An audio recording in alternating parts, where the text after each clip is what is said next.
Tell us about your transition into society after being incarcerated for 7 years. Definitely, a lot of things changed. It was difficult. It was difficult. Also carrying, the burden that I had on me, the guilt.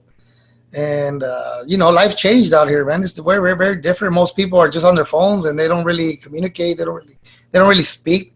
A lot of people are just on their phones and they're not paying attention to their surroundings. And it was overwhelming. It's hard to get a job, and I definitely didn't really feel the felon. So I went to my first job interview, and once they didn't ask if I was a felon, but they do a background check. So when the background check came back, they're like, "Well, we can't hire you because of your situation." And that's when I first felt it, like, you know what, damn, I'm a felon, I had good opportunities, good job opportunities, Amazon, like a driver, like named global companies, Pepsi, and all this stuff, and they all turned me down. I mean, they took me to the next interview, which I was about to get hired, but I never cleared the background check. So, welcome to Prison Professors. Today, I am going to introduce you to Jesus. He is a young man that I connected with over social media. It's one of the ways that we connect out here. We're piping this episode into jails and prisons across America, trying to show people a strategy that they can use to get the best possible outcome. So, Jesus, I want to thank you, first of all, for taking the time to reach out to me and introduce yourself. And I look forward to getting to know you right through this program. Why don't you tell our audience where you're from and what your experience was in going through the prison system? Not a problem. It's a pleasure to be here again. I've been been out for about a year now, but I'm originally from Coachella, California. Currently live here in Palm Springs, California. And like I said, I did fresh out. I did a 7-year straight. I was sentenced to 135 months for a conspiracy to distribute 5 or more kilograms of cocaine. And in the western region of Michigan is where I was sentenced. And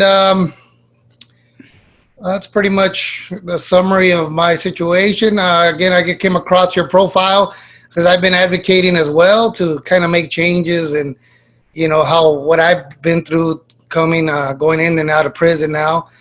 And so I'm always looking for people or motivation or a way to kind of motivate myself to stay on the right track now that I'm out. So you said you're from Coachella. Where is Coachella, California? Coachella is almost on the border towards Mexicali, Mexico on the border almost. About an hour border. It's pretty famous for hours east of Los Angeles, sort of. Yeah. It's pretty famous for a musical festival, right? Yeah, for the concert, yeah, exactly. How many days is that concert? It's usually 2 weekends in April, but this year it was canceled due to the pandemic. Yeah, but hundreds of thousands of people flock to Coachella, right? Yes. Yeah, it gets pretty crazy during that time. I've only been there once, actually, since when I was out before I got in trouble. I've only been there one time, but yeah, it's pretty crazy. It's pretty fun. So how old were you when they targeted you for prosecution? 29. You're 29 years old. Yes. And had you ever been in custody before? I had one other issue for kind of the same thing, but it was with the state. But all they did was give me probation, so I only had one prior before this time. Uh-huh. And so tell us about your experience of going into the criminal justice system. What did they tell you that you were going to be facing when you first went in? Well, so as far as the prosecution, or yeah, when I take it you pleaded guilty. Yeah, well, when they picked me up, I was here in Coachella, and they were trying to get you, to cooperate, whatever you had to do, and they were just saying I was going to do 30, 40 years, but I was like, I guess that's what they do, kind of scare you. So, I just went through the process. I ended up getting a lawyer from San Diego, and I was going to fight it as much as I could, but at the same time, I never dealt with the feds at all. I was kind of surprised at the amount of time that they're trying to give you for the things that were said, because again, it was a conspiracy. So a lot of it, they added a lot more than, I'm not saying I wasn't guilty, but they did add a lot more than what I actually did. But, at the end I had to plead out, and, they were started at 20, 25 years to life. So, I had to plead out. At the end, they sentenced me to 135 months in prison. And where did they send you? What was the process like? You said you got tried in Michigan, is that right? Yeah, the Western District of Michigan.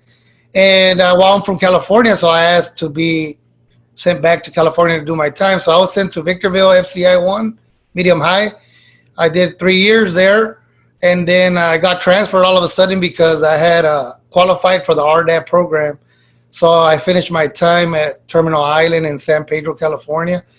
I was sent there to do the RDAP program, and which I benefited from as far as getting some time off. And so I ended up doing 7 straight years, and then I was released to a Riverside halfway house, where I was there for about 9 months, and then I was released from there this February 7th. Why do you think that they sent you to a medium security prison when you only had 10 years? I only had 15 points, I believe, on the thing, but well, my jacket says that I was a Sinaloa cartel member, which at the time, I was doing things for So those you, people. so you had that level of organized crime on your record, and that's. I think that's the only reason why they sent me there first. But As then far as I never got a chance to get bail, always got denied bail. So they always had me as a flight risk for some reason, but I don't own no property in Mexico or nothing like that. I've spent most of my time here in the United States. But then they let you go to a low security prison after a few years of doing well in the prison. Yeah, when I qualified for the RDAP program, they sent me to the low, and that was the closest to where they had the all program. Mm-hmm. So that's where they sent me, and I stayed there the rest of the time till I was released. Why don't you tell the audience what you experienced as being the difference between being in a medium security prison and a low security prison? Oh, it's way different. It's way different, night and day. Night and day. At high security prison is just you're on your toes at all times. Anything could happen at any time. I ran with the paisas, and so things happen, and you just got to be on your toes. I mean, things. Some people that are doing life and they're never going to get out. So things happen, you have to respect. But at the end of the day, if you just respect and you kind of keep your nose clean and people don't really mess with you. It's all those people that get in trouble. They usually bring it onto themselves. But when it gets ugly is when there's a riot. And I went to two riots. Luckily, nothing happened seriously to me. But people get hurt and some people die in those situations. But when you go to a low, it's more, it's more like a camp, like a men's camp, and you just do the time there. Things really don't pop off, and you really don't feel like the tension like you do at a high level prison. And tell me about the different activities that you did to make your time productive while you were at the medium. Well, when I first got to the medium, I had a couple relatives there, and our background, and I was still kind of shocked at the whole situation as far as first time being in prison too. So I was a little scared, like wow, they sent me here, and I've never been there, I've never been in prison. So, but once I got the hang of it, but right away I got kind of like, what, I'm gonna try to do my best to kind of get it together, and so I kind of shied away from the bad things. I knew that there was college courses, so I signed up right away to college, Coastline Community College, and I did all my general classes. And I'm about to get my AA in psychology and sociology. Congratulations! About 4 more classes. I didn't get a chance to finish because of the RDAP program, and there was a lot to do, so I just kind of left it alone through the last year. But I'm almost done, and I hope to finish in maybe this year or next year early by the fall. Maybe sign up again in the fall and finish that off. But I spend my time, I'm a musician, so I spend my time teaching music, and I kept myself busy, college, playing sports, active in sports. I was a great baseball player growing up, so I picked up baseball back, in prison.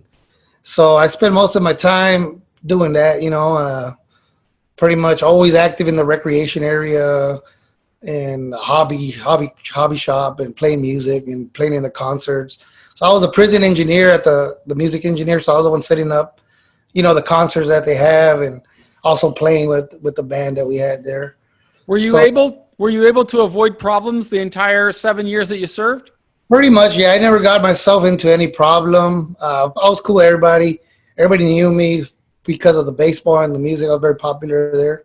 But only when, of course, when there's a riot, well, you really don't have a choice. You have to jump with your people, and that's how it is in there.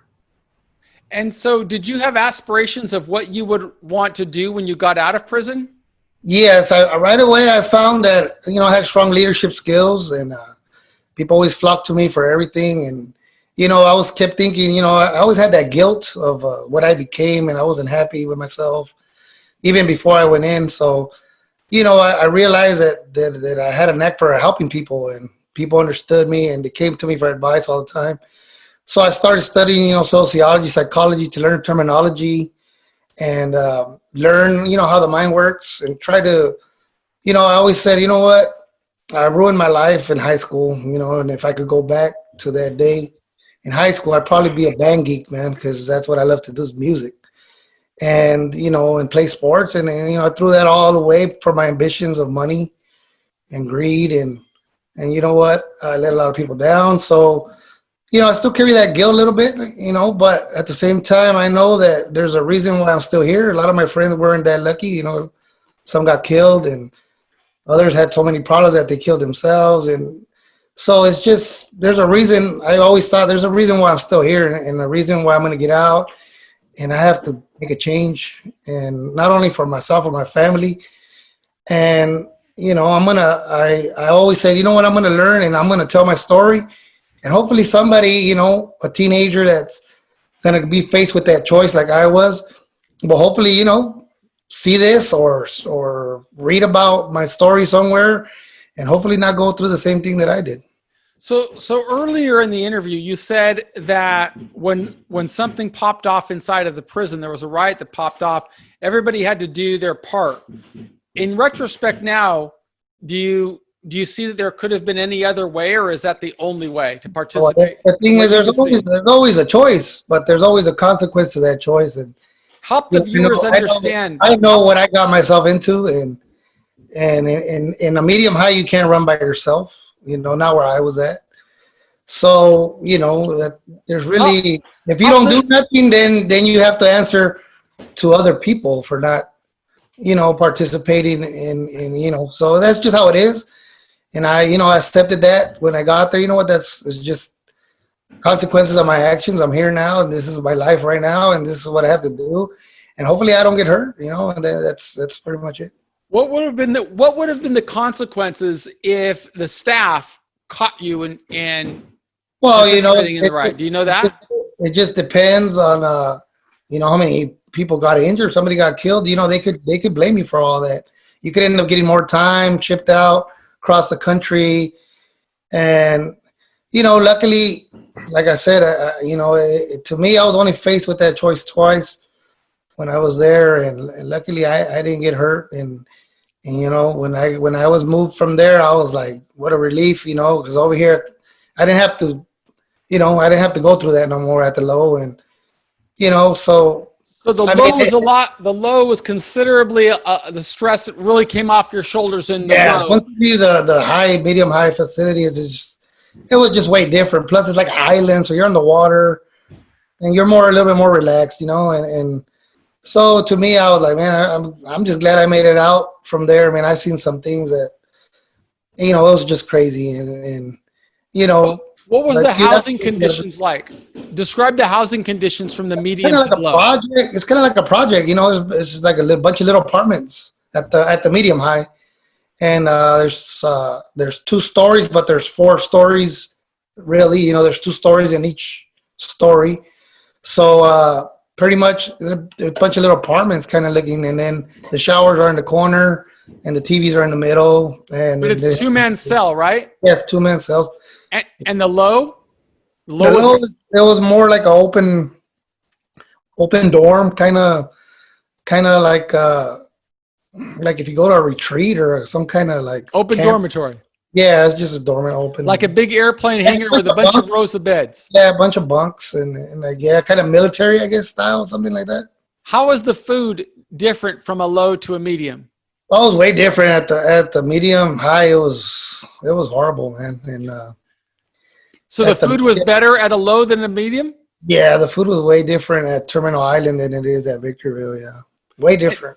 And tell me about the level of liberty that you had in a low. Oh, at a low is it's like I said, they have a movement every hour. So you go to the yard every hour. On the hour, except till like 9 o'clock, you gotta log it down. Isn't that the same as in the medium? Don't they also have a But movement? medium, they depends on how the things are. There's been a lot of violence. They separate the yard, so only half of the yard goes to wreck, and then when they come in, the other half of the yard goes. So sometimes you don't even see like some of the people that are there. Depend now if things been calm. Sometimes they'll let you go at a certain hour or two to the yard, but it's way different. If you're a lot more lockdowns at a medium than at a low. Your lockdown means you're down and you're just in your cell for months at a time, 2-3 months at a time, and they bring you your food to your cell. They'll let you shower every other day. You don't get no reg time. You don't get nothing like that. No hot water, nothing like that. No ice, nothing like that.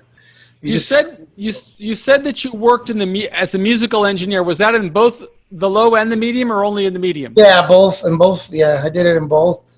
And I played music throughout. That's how I spend my time, just playing music, playing sports, and trying to stay out of trouble.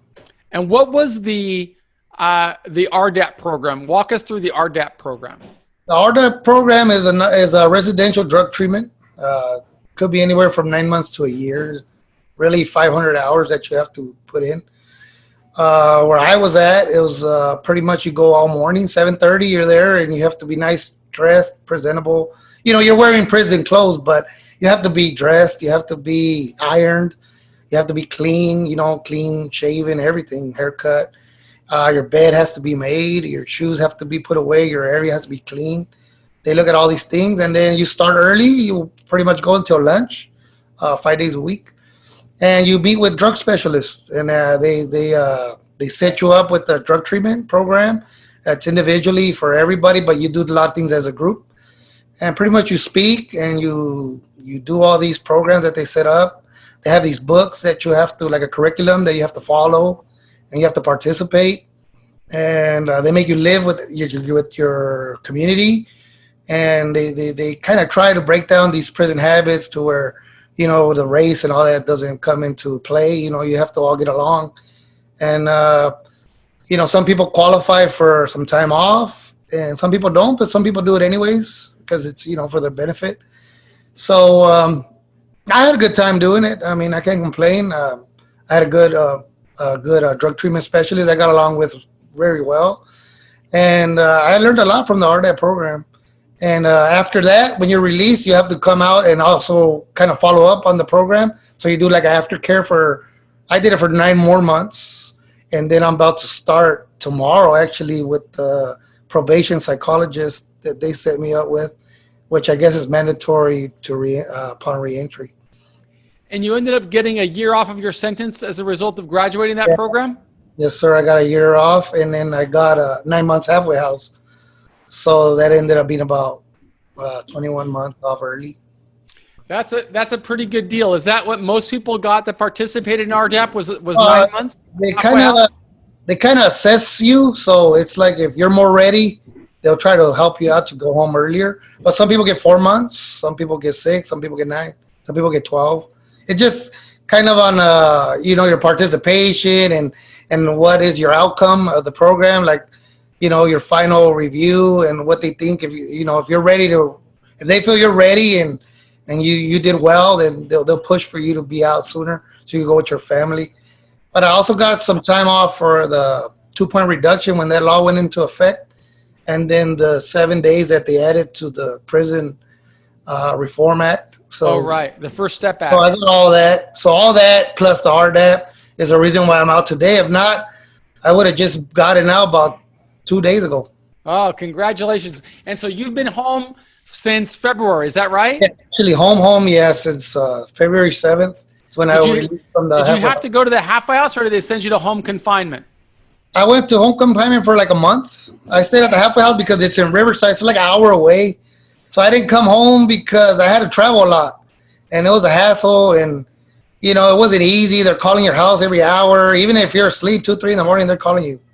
I mean, they don't care. And, the halfway house was tough too. I mean, they have to do what they have to do, but, definitely make it really, very tough on you to kind of re-entry to society, But, Which did you prefer, home confinement or the halfway house?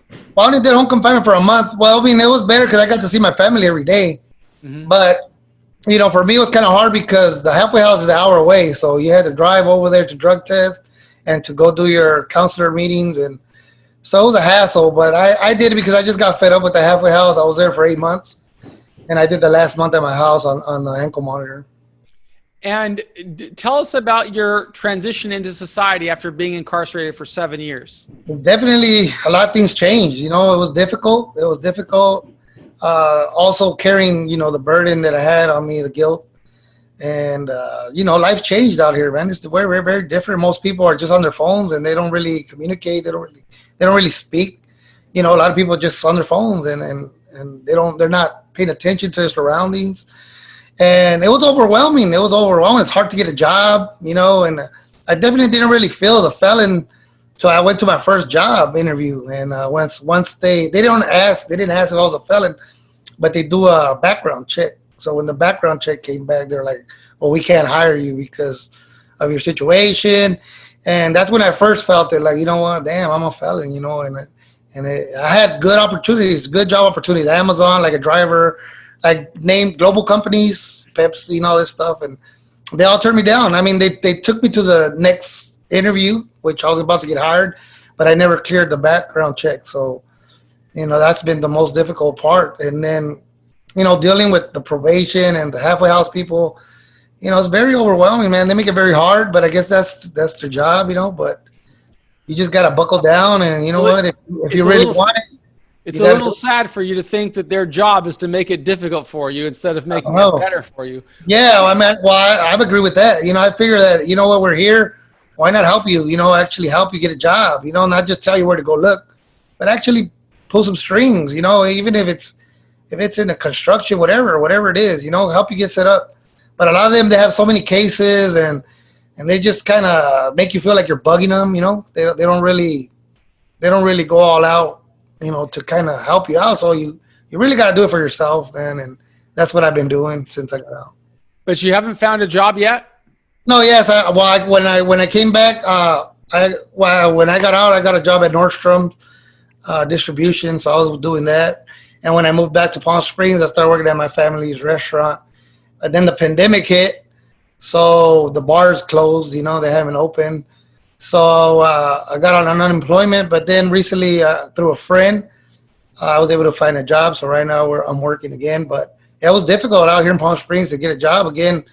Had a lot of good interviews with a lot of global companies, big companies, good companies, government, and because of the background check, all those jobs turned me down.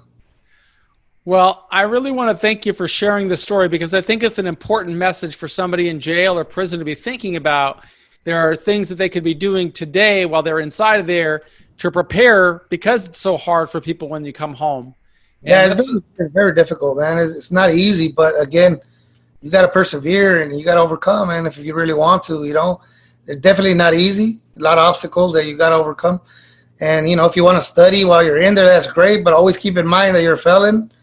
And companies are going to look at that. So you could go to school, but you might not get hired. So you got to be smart, what you're going to study and what you're going to do while you're in there, because now all this comes into effect. And I wasn't really thinking that, but again, the reason why I went back to school was because I wanted to learn the terminology. I wanted to learn more about how the mind works, how emotions work. And, I felt that that's what I needed. And then that's what I could use to make a difference in my community now that I'm back. And I decided to come back home just because of that, because there's a lot of kids here that are at risk. And there are a lot of people that are here. We're close to the border that are going to be faced with the same situations I was faced with. So, I really been looking for ways to get out there somehow soon and kind of help out or give back or, boys club, whatever. I know that once they people Google you and these things come out, oh my God, he was this and he was that. But, people change, and I believe everybody deserves a second chance. Have you watched many of the videos on prison professors?